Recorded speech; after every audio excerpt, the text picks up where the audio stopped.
What's up guys? Welcome back to the channel. I am back now with my brain cells after 18 weeks of prep, and this is my it's my fourth week in my off season. So I now have food, I now have some fat on me, and I have some brain cells. So I have a special guest here. We have Jacob again. We're going to be talking about... What's up, guys? What are we going to talk about today? Aggressive cuts. Yes, aggressive cuts, aggressive deficits, specifically aggressive contest preps. Yes. So if you guys have been following Jacob on his channel and you watched his prep, maybe you know that I was coaching him. Just maybe. I brought him here to talk about aggressive contest preps because I don't really do this with a lot of my clients, and honestly, I don't do this. I don't recommend this to most people at all. So let's go ask Jacob what he did or what I made him do during his prep. Alright, so first off, let's start with the timeline. Grant and I had quite a short prep timeline. Officially, parang 10 weeks lang yun, right? It's around 12 weeks. Yeah, supposedly. We had 12 weeks, ideally. But then I messed up because I went out of town. So technically, we did around 10 weeks. So we did an aggressive cut. He started me off at a calorie range that I would not normally start myself off on a cut. So for sure, it was beyond 500 calorie deficit, right? Because a lot of people, when they start cutting, they usually stay around 300 to 500. And I knew for a fact that the deficit he gave me was beyond a 500 calorie deficit. The reason why he gave that to me was because of the timeline, and at the same time with other things such as experience and probably like tracking experience mostly. So he was, I think you were confident enough to allow me to, kaya mo yan. You can do that. Yeah, pretty much. So what was your starting, like, let's say your maintenance calories, like prior to the whole prep thing? I would say my maintenance would roughly be around 2.5 to 2.6 calories, 2,500, 2,600 calories. But I'm assuming prior to prep, let's say a little bit higher. Yeah, I guess it was 100, 200. It was probably like a slightly less properly tracked, yes, 2.6-ish, maybe like 2.8. And then I think we drove you down into the 1.8s, 1.7s. Yeah, we kind of went straight into 1.7, Yeah. 1.8, which was probably 1 week at 1.8, then boom, 1.7. Yeah, I was honestly shocked to start. Parang, shit. It's like it's a weird feeling, and I think for reference, he did a cut prior to that. Yes, I did a cut from January, a longer one from January to May. That was less aggressive? Yes, a lot less aggressive. Yeah, so I think the reason why I let him go so aggressive from the start was that he was already fairly lean to begin with. He already had enough practice on a deficit, getting sort of near stage condition. I mean, it was pretty close to stage condition. Close. Yeah, 5 pounds difference. Yeah, around 5 to 6 pounds. Yeah, it was about 5 to 6 pounds away from what he brought to stage. So we were sort of confident. We just had to, basically, if we hit that weight from his previous cut, then we would be within very, very close striking distance of hitting his, stage. Yeah, his show look, diba? Just to add, I also did sort of the same thing for this aggressive prep. If you guys have seen my previous videos, what I said was I think I started around 3,000, like my maintenance-ish. I had about 18 weeks, and my first show was like 9 weeks into my prep. I went from like 3,000 and went straight into like 1.4, 1.5. Yeah, it was probably worse than you. Yeah. Oh yeah. Plus your steps, pa. Yeah, plus your steps. But you also went through like a lot of steps, no? A lot of steps. Sometimes way beyond what you would. I know that was for the most part. I think I gave you like minimum 10,000. Yep. Then I would still go above it. Yeah, it was going like 12. Yeah, I've on average 12 to 13. 12 to But there were 13. like 15, 18 days. Yeah, there were, this guy likes to It's kinda run. dumb. This guy likes to jog, you know. This guy likes to be a cardio bunny. There were some days na nag-over siya. Same with me. I was actually doing around 12-ish. And then I would find myself doing some days at 20, at least for the first parts of prep. And I feel like one benefit of the aggressive cut, especially when I tried it out for the first time, we got close to stage lean around 3 weeks out, 4 weeks out. Yeah. So we were just cruising. Yeah, and then once, I think, well, especially for you, like 3 weeks out or 4 weeks out, we were right about where we wanted to be. What did we do after that? I think we increased your calories, right? Oh, yeah. We started increasing his calories and we started decreasing his activity, or at least I tried to make him decrease his activity. You know what the funny thing was? We never went below 1.7. That was it. From the second week up until close to show, 1 week out, it was just 1.7. Yeah, I think that would have been... We never changed it. I mean, if you still had to change it from there, that would kind of suck, right? I had the same experience. I think I went down to... Yeah, again, I went down to 1.4 to 1.5, and then towards the end, that was when I was tapering it up, or at least tapering down my steps at the very least.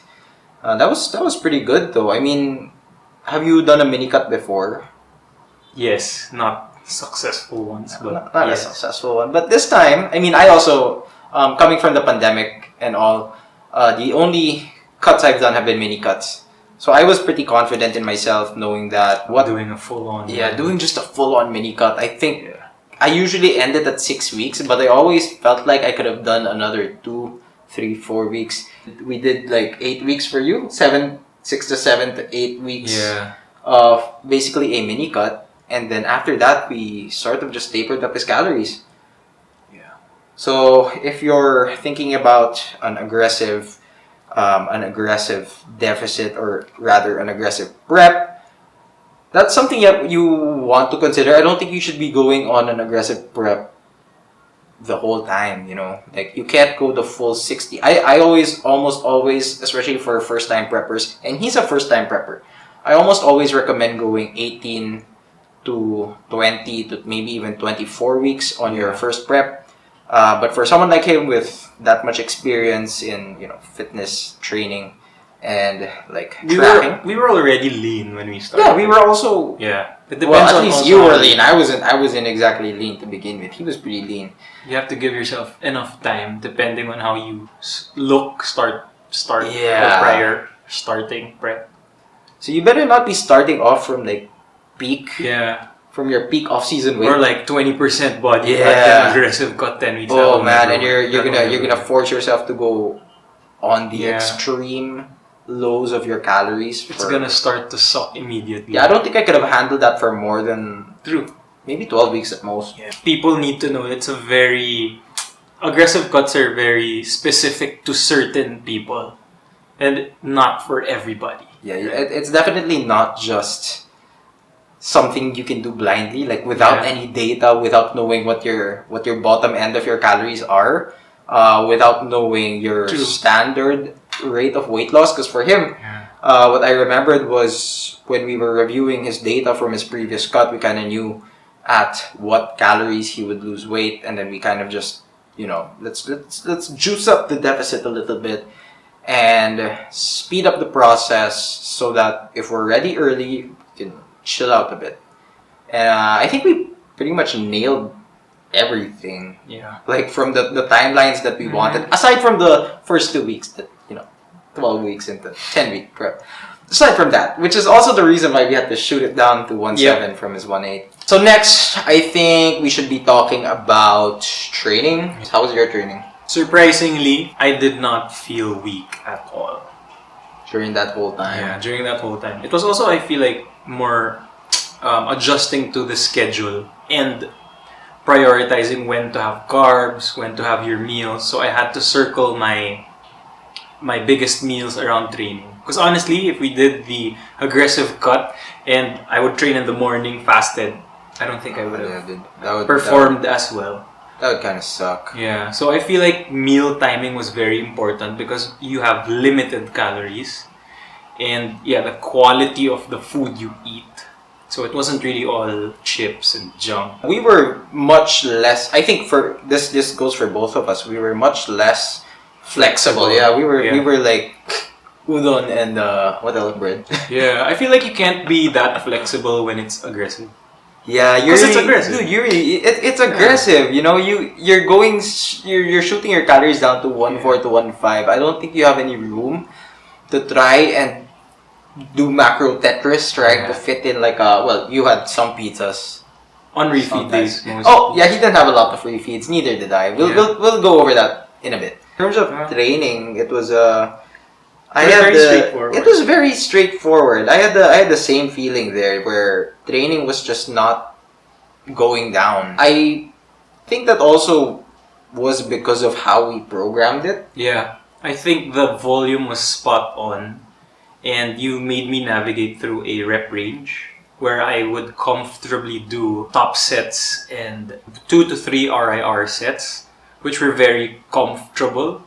Tiring, but very comfortable in a sense that I didn't feel super duper drained or dead after training. Yeah, I think that's where a lot of people mess this up because they're trying to work extra hard with the whole dieting, and then they're trying to work extra hard on the cardio, and then they're trying to work extra hard on the training, and then sometimes one of those three, or let's just say 4 if we include your recovery, one of those will suffer. And I think for a lot of people, what we see has been once they get into a deeper deficit, that's when their training suffers the most, diba? And then we would see a lot of people in the gyms, like maybe some of these guys are on prep, maybe some of these guys are just on like casual diets, but that's when you see them just running through the motions, diba? And I think you held out. You really held out like that entire time. You were still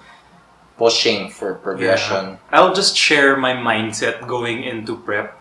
I knew that for a fact training would be my priority. Number 1, preservation of muscle mass. And even, I feel like we've even built some during the start. Same, dude. Just because the training was so good, that was the priority. My next priority was recovery. And you know, the activity and the cardio and the nutrition, at some point it just becomes second nature. I feel like a lot of people, especially first time preppers, or what I've seen, what they do is they try to really, they say, oh, dieting is so hard, you know, I have to do cardio, I have to do steps. But to be honest, those were the easy basic. Those are like, I don't know, we found it so simple. Maybe it's because we didn't try to overcomplicate things. We didn't try to overdo anything. If there's one thing they should focus on, it's really training and two things: training and recovery, because those two feed off each other. And you'll be surprised, you can actually perform really well despite an aggressive deficit. Yeah, I feel like maybe, I don't know, this is like anecdotally, when you bring your calories down so much, it just, I don't know, you're kind of wired. I mean, half of the day, or maybe like at a certain point, I would say around 80% of the day you're a zombie. But for some reason, if you manage to structure your day properly, structure your meals. I remember. Dude, this is my second or third time almost passing out. Fun. And you'll be this like, makes me sound so. This makes me sound so bad as a coach. But you gotta do what you gotta do, man. But it's sometimes a part of prep. We were just kind of like having fun with it, though. Just I guess that was also a factor that. At some point, what would you do? Cry about it? Yeah, I just shared the almost passed out. Like well, it's not my fault. You prepped 10 weeks out, you know. So we gotta do this. We have no choice. We had to get in shape, like. Yeah, and I feel like it's normal, especially when you go very lean. And I'm not saying lean, shredded. I will say, like, in 2019, when I did that 28 week, was it 28? It was about 28 to 30 weeks of prep. My first show was like 24, like after 24 weeks. So by like the 20th-ish week. I had like 4 weeks where I was still digging, and 4 weeks that was shit, dude. I could feel myself rotting away because I knew my training was like down the drain, man. I was just running through the motions like every session, like gapang kung gapang, like crawling my way into the gym, crawling my way out. And this time, I think the main difference was that we were both able to maintain training quality, and at the same time, we were able to get out of every session actually feeling good. Yeah. I felt at my best, like right Yeah, after, maybe during the session, when I would hit like a PR on something, that would be the best. And then the second best time would be getting out of the gym, knowing that we Yeah. did just the right amount of work, but we also didn't die. Yeah. You'll only die like a few hours after. It's always that for me, because I take a walk back home. It takes me about like 30 minutes to an hour to walk back home because like I usually run through like the grocery and get some stuff. And by the time I get back here, it's always shit, man. That's when I have to crawl. Yeah. Yeah, so like 2 hours post, Yeah. especially if you don't eat, that's gonna mess you up. But like, I was a normal person during training because I had most of my energy during that time. So I feel like it's also timing of your energy, right? Yeah, and I think you have to find it. Yeah, right? you have you to gotta find you gotta know when that Yeah. is, and then you just have to keep structuring it around it. Yeah. Because the problem is when you're, I guess, unfortunately, if you have an inconsistent schedule, this may not be the thing for you. Because if you have some days na, let's just say you gotta do it fasted, you know. Oh yeah, that's the worst. Yeah, and I wouldn't even attempt it. yeah, you got some people who gotta do it late at night because they got work and everything. That it's just I would not recommend. I know that. for a fact if I did the fasted training thing, by my third exercise, the feeling would be almost incomplete. For example, you're doing an exercise. There's no energy, no Yeah. force production there for some reason. Maybe it's just Only the first two exercises will benefit from. I will say the first exercise is the worst when it's fasted, and then once I'm Oh, like really? properly warmed up, the second exercise is good. The third one is shit, and then you can't really lift the rest of the Yeah. day. Yeah. Let me just segue into what were we talking about again? Oh well, whatever. So we kind of forgot what I was gonna segue into, but We're still on prep. no, we've already zoomed through our brain cells there. Oh yeah, let's just go over like the refeed process. So aggressive prep, again a mini cut. By my standards, usually I don't throw in refeeds on a mini cut. I usually just go straight down, and then that's it. Like I'll just keep going until I feel shredded, or if I'm really really hungry, or let's say I have like a social gathering that I can't avoid, that's when I'm gonna do a refeed. So how did we do it? I think we had refeeds around 3 to 4 weeks out. And that was like once a week, and it was optional. Or if I felt flat, training wasn't that good, you would allow me to take one whenever I felt like I needed it. And I feel like it's more of like getting to know yourself as well. So throughout the years, I've been cutting and lifting. You kind of have an idea of, okay, this is the time when I need it. Versus if you're new to this and you'll be like, oh, you're pushing through, but you're super flat. Your training is suffering, right? So that's what we did. One refeed a week, optional. And I feel like you should be honest with how you You feel. gotta be very objective with how close or how far you are from stage condition before you go on a refeed. I'll just talk about my experience there where I kept fucking up. Oh yeah, your refeeds were Yeah, my refeeds. full on non-refeeds. Yeah, unfortunately, my refeeds have been like cheat days. So what happened was usually I would schedule myself one refeed per week, starting again 18-week prep. Starting from the 10th week onwards, I would give myself like a refeed per week. But what usually happened was we'd have like a family gathering. Again, I talk about this a lot. We are a family-centered food. That whole, little family gathering thing turns out into like a huge feast. So that would have happened like 3 or 4 times during my prep. and I would have like 3.5 minimum. Let's say 3.5 to 4.5 calories. And then I feel like you got away with it. No, Number one, because you're so experienced. Number two, the way you train. Your body's just gonna eat up that everything. I think I got away with it because instead of doing that whole 1 week, like one refeed per week, what I ended up doing was doing maybe like once every 2 weeks or once every 10 days. And again, I was just being as objective as possible with, okay, do I think this will set me back, and by how much will this set me back? And if it does set me back, how can I adjust the frequency or the amount of the next refeed? And what happened was basically I didn't have any like proper refeeds. It was just a couple of very high calorie days, which are spaced out. But it was very good because you already plotted it in advance, so you knew when you had it. So I feel like with your case, like when, let's say, we share photos, progress photos, you're like, okay, I'm kind of flat, but I'll push it a little bit more because I have like this big day coming up. Yeah, like I would rather not have this refeed because I have one. Embrace the suck. Yeah, like a while. Little longer. Yeah, like it's like another 4 days because I know at the end of those 4 days it's gonna be another big day of eating. So that's something you have to do. You have to make sure you plan things out, your schedule, especially your eating schedule, your social schedule, whatever that might be. Right, so I guess we can move. Refeeds, training. Anong gusto mo? The next thing we're gonna talk about is some tips we'd like to give to anybody else who might be planning out tips. An aggressive cut. Yes, specifically an aggressive contest prep. So tip number 1, or actually we're just basically gonna run through what we've already said this whole time. Summary. Yeah, just summarize everything for you guys. Number one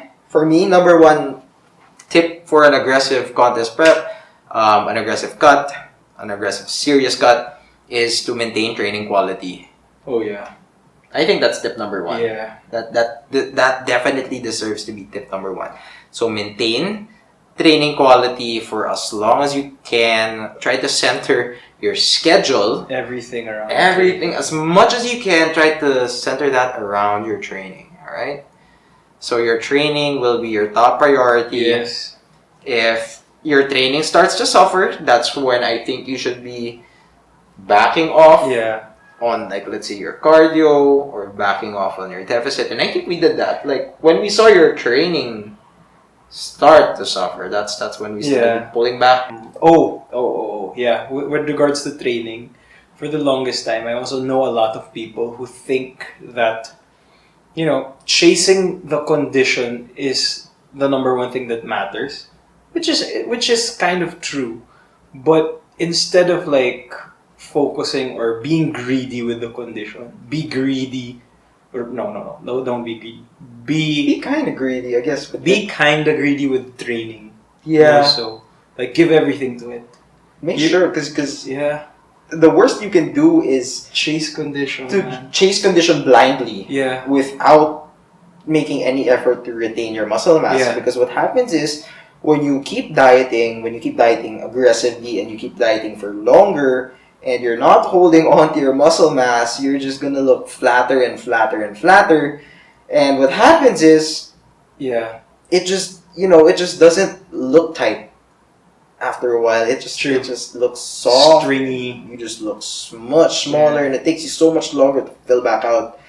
So hold on to the training quality. And like with the mental side of it, I know a lot of people would say, "Oh, how do you not suffer strength loss during a cutting period?" Well, number one, it's gonna suck for real. Like you just have to embrace it, and number two, you just really have to, again, center everything around it. Recovery and food. I think number 3 for that is get you a good coach. Yeah, get a good coach. And I think we both have slots. I would recommend, just don't be dumb. just don't be that guy, You gotta reserve your prep brain, or like, do not share your prep brain with Grant. Dude, I mean, I'm all about coach-client relationships. It just doesn't help that I was also on prep. Oh yeah. Yeah, like I had a very, very short fuse, Yeah, and yeah. sometimes when people would show up with their prep brains, it's just like, oh, bruh, come on, man. You know better than that.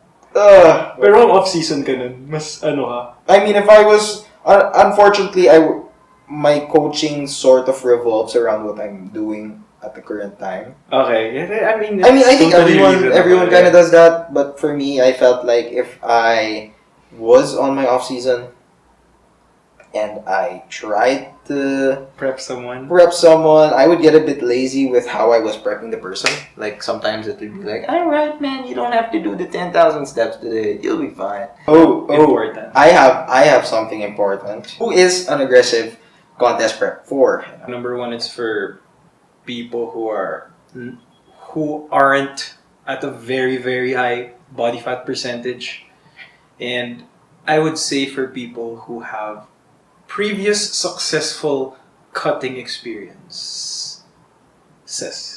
Maybe just data at Yeah. least to At know least, yeah. how lean you've gotten before. What cows? Yeah, at what Yeah. cals you have to go, like what amount of cardio or activity or steps you might need. And that just makes this whole process. Basically, what we've done was just to do a mini cut. You know, the fastest way to get in and out. A slightly bigger mini cut. It's just Yeah. it's just a, I would say an extended mini cut, or it's Yeah. just a mini cut and then you taper it back up. Yeah. So be ready for that. It has to be for someone, I would say, who has experience again with cutting, but more than that, it would be someone with experience Yeah. with suffering. Yeah. Like, I mean, that sounds bad, but something like that. Yeah, if you step on stage, if you guys have stepped on stage, you know that like suffering is part of it. Yeah, you gotta have some big ass balls to get through like an aggressive prep, and we have some big ass balls. And we know some people. We also know some people who don't have big ass balls, but that's fine. That's fine. For those guys, it's not like an aggressive contest prep is not for them. Yeah. Period. Yeah, to wrap it up. If you're, I would recommend you have your experience first with proper training Yeah. for sure. And if you don't, Get a coach. yeah, get a coach. And not just any coach. Not just any coach. You gotta get me. I'm just kidding. No, just to finalize, because I've been training for a long time. Then you tweaked some of my lifts, which felt a lot better and more efficient. Considering I already thought I knew how to do this particular exercise. Yeah, for a lot of the Yeah. lifting part, we actually backed off more than you usually would do. Yeah. Like much less exercises, True. much more streamlined in the programming. Few exercises, but intense. Yeah. All right. So that was a bit past the point. We're gonna wrap this up. I'll see you guys in a Jacob video. Once again, if you guys like this video, if you learned something, I hope you guys learned something because I don't know, you should. This This is was- actually information that some people pay for, to be honest. Yeah, people should be paying me for this. I'm just kidding. I'm not monetized yet, but I'm almost there. So if you guys would, please, if you're new here, Yeah. please do like the video, subscribe to the channel, mine, and then subscribe to Jacob's channel. And we will most definitely be seeing you guys in the next one. Peace. Yep, bitch. Di na nga. He's not even trying.